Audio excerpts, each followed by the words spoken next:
growing up on the farm, there was always lots to do. We were right at the beginning of the baby boom, so there was always lots of neighboring kids around to play with or to get into trouble with, I suppose. Always lots of chores to do on the farm and things to get into. School, we started school at SS13 Brighton, which is a one-room school, a mile down the road that you walked to every day.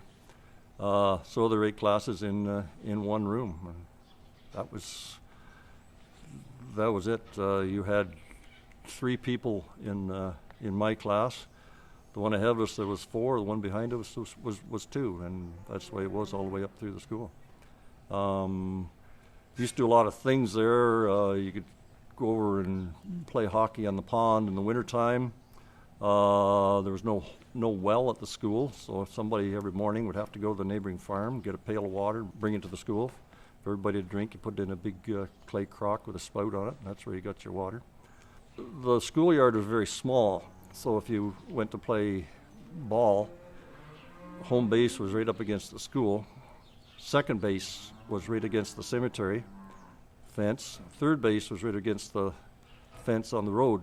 So if you hit the ball over second base or hit the ball over third base, you're automatically out. Consequently, we didn't develop a lot of good outfielders in that school. Graduated from there and moved to high school in Brighton in 1959. So you're going from one-room school to a multi-room high school. Again, you're at the beginning of the baby boom, and at that time they were just adding the first addition on to the so-called new high school at that time. Played football, played basketball, all the usual things, cadets and so forth through high school. One interesting story, one day riding the school bus into Brighton one morning, we were going down Highway 30. This was before 401 was built. So the hill right at 401 was quite a bit higher than it is now, called Hodges Hill. Right at the top of the hill, the right hind duals of the school bus came off.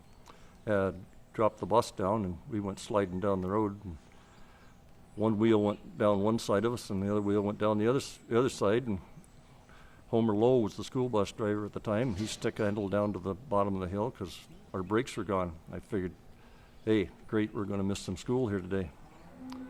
But no, there was a bus there. This was way before cell phones. There was a bus showed up, picked us all up, had us into school before the first bell went. And maybe even more surprising, especially to us today, that school bus that broke down, it was back there to pick us up that night. They had it repaired, and we were back home again. You can imagine what that'd be like today. There'd be so many inquiries and lawyers involved. After that, we graduated in '64, and from there went to the University of Guelph. Actually, it wasn't the University of Guelph at that time. It was OAC. There was 3 colleges there: Ontario Agricultural College, Ontario Veterinary College, and Macdonald Institute. So it was called the Federated Colleges, and degrees were actually granted at that time by the University of Toronto.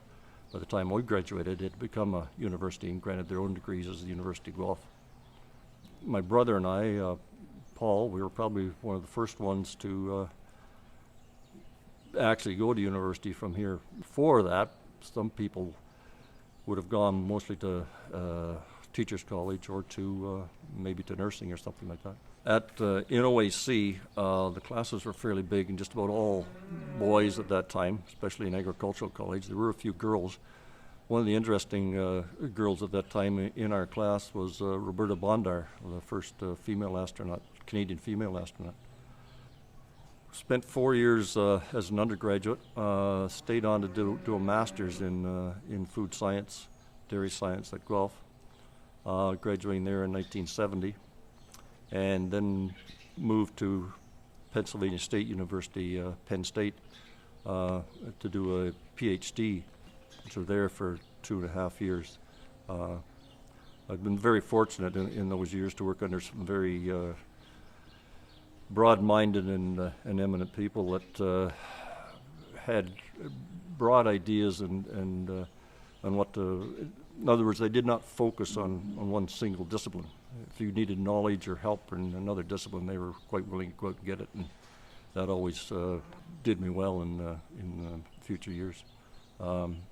it was an opportunity at that time, of course, living in the States. It was an interesting time. It was during the Watergate period, and a lot of memories coming back today during the Trump period. Thought I'd slip that in.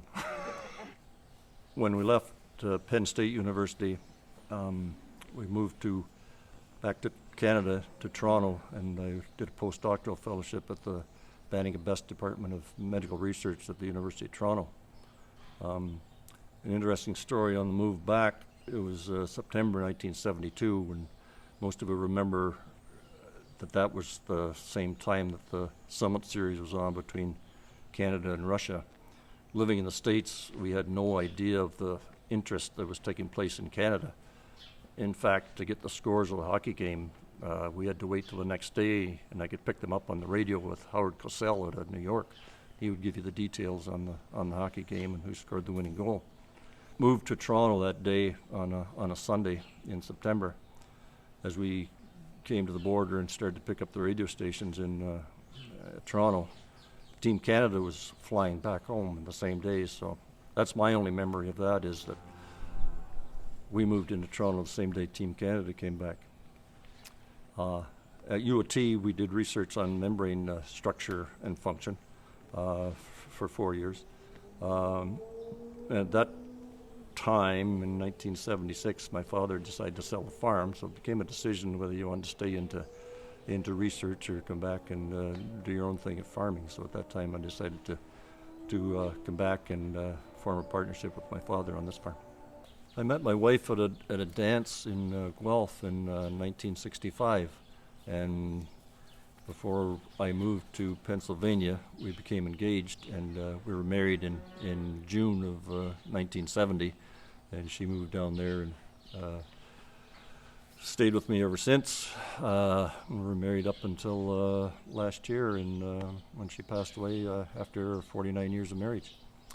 We have one daughter, Catherine, who lives close by, and married to John, and we have two grandchildren, Leah and Logan.